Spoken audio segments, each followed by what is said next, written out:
I'm Jeff Popma at CRT2014. This is going to be a treat. I'm sandwiched between Bernie Lyons and Charlie Davidson, and we're going to talk about transcatheter valve therapies, new approaches.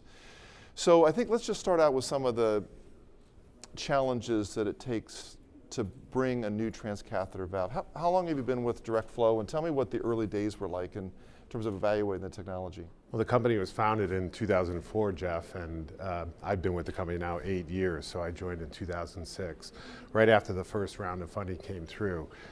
Challenges are always capital for a startup company, but we've been fortunate being in a very important cardiology marketplace that everybody was excited about, so we've done well from that perspective. And then, you know, if you were there in the early days, you've got preclinical engineers, you've got prototype designs, you've got, how did the early direct flow evolve? Was it, you had some prototypes and you found the appropriate patients and you moved forward with those? The company was founded by two serial entrepreneurs, one of which is still with us as Chief Technology Officer, Gordon Bishop. And they came off a mitral valve repair company prior to founding direct flow.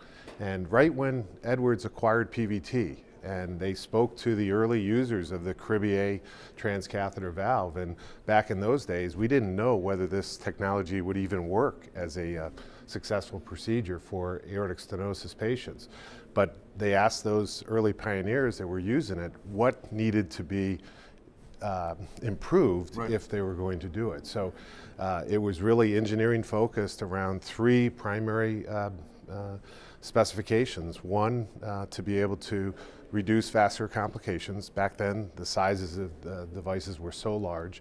Eliminate aortic regurgitation, and also the ability to have forgiveness. If you could optimize the outcome before you deployed the replacement valve would be beneficial. So the first 4 years was all geared towards engineering of a new novel concept for direct flow.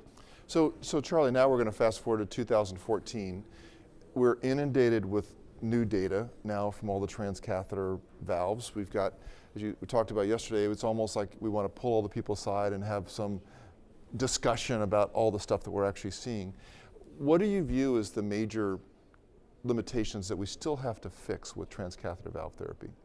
I think it's really an exciting time for transcatheter therapy because it reminds me of the kind of the early days of stent technology, and as we move to the second generation, and what are the challenges, and I think the ability to optimize your result right up to the final implant of the device is going to be very important to achieve the best results. It's almost to me like if you took an Amplatzer device and said, okay, now we can reposition this, you can retrieve it, we can get it to the right spot, and then suddenly we took that away from you and said, okay, you got to get it right the first time. Nobody would want to go to that direction. So I think the direction we're moving is this kind of optimization of the result prior to deployment and predictability of the result during the procedure. You know, we've had very good success with the first generation, but like with first generation, we know our limitations. We have vascular complications. We have perivalve leak.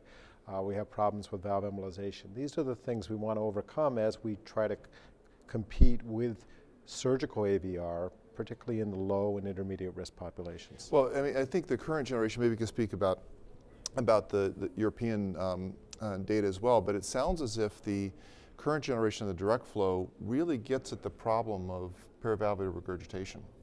So perivalvular regurgitation seems to be one of the hallmarks of the device. The data out of Europe, over 85% of people had none or trace aortic regurgitation. The rest had mild aortic regurgitation.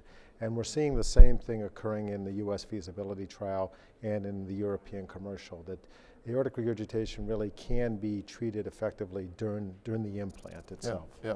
And then you know, talk to me a little bit about the retrievability, repositionability of direct flow. And with balloon expandable, you kind of get it, and with core valve, you can retrieve, but it's not necessarily recapturable fully in the current form right now. But talk to me a little bit about those other.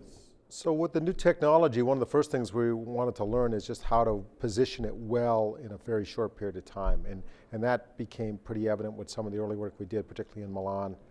And so now it is, can you get it to that spot and then take it from maybe 1+ AR down to no AR and take your gradients down to a number that's very competitive with the other transcatheter valves. So it's typically about a 15-minute implant time, and what you want to do during that time is not just implant it, but to assess it. And that's what's nice about these retrievable repositionable. You can check the gradient. You can look at the aortic regurgitation by echo or by aortography and be certain that you have the result that you like before you actually do the implant. Great. Now, so Bernie, what are the plans for the U.S.? We're here in the U.S. It's a U.S. trial. Everybody's clamoring to get new devices. What are your plans for bringing this forward to the U.S.? Well, we're already, as Dr. Davidson mentioned, started our feasibility, completed a 30-patient, 6-site feasibility study that is under FDA review right now. We hope to be able to go right into our pivotal trial in the first half of this year and continue to bring the clinical data on this new device forward, both in the United States as well as continuing in Europe. So it will be a very large trial, very similar to what Partner and the core valve Medtronic trials have been as well.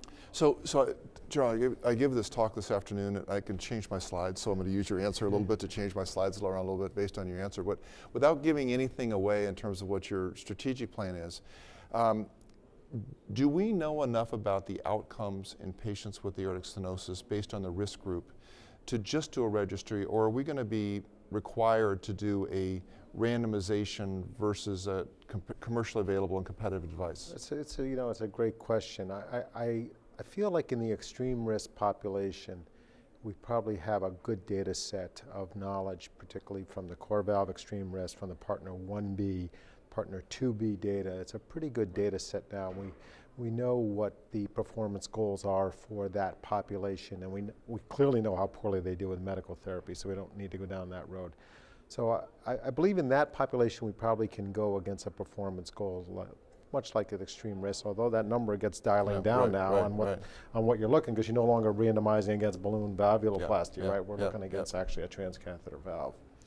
But I think as we move into the next populations at high risk and intermediate risk, there's where it's going to be very fruitful for some valve studies. And I think we all look forward to see what goes on there. But I guess I tier this out a little bit based on what the population is we're geared towards. Yeah, and but that's what I've got in the slide, so I don't have to change anything. So I'm actually, I'm actually happy about that. I don't have to rush. But I think that the key piece is that we see now that it's so hard to really assess risk. So we saw Mike Mack's TVT registry experience. Average STS is 7.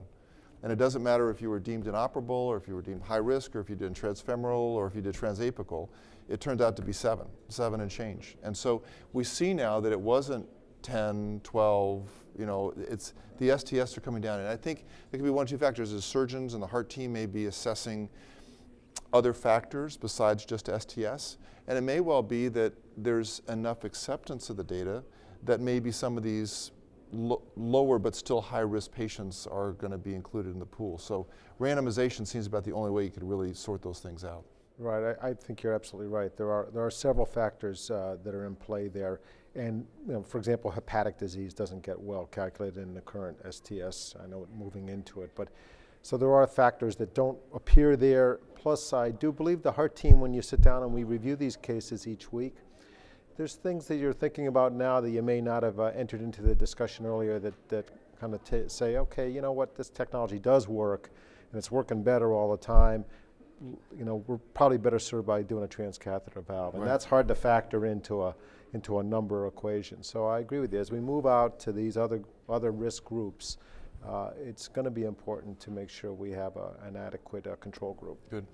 Well, listen, any final thoughts for this? Are you excited about the next year or two for your position and where you're going to go, or is it a little bit intimidating? And well, we wake up every morning thinking about big companies, but we try to stay focused on the customer and what we're doing in terms of bringing in novel, innovative technology. So we're all excited about it because the field in itself and the people that are working at it are great. Good. So a lot of fun. Good. Well, listen, thanks for joining us, Charlie. Bernie, thanks so much. And signing off from CRT 2014.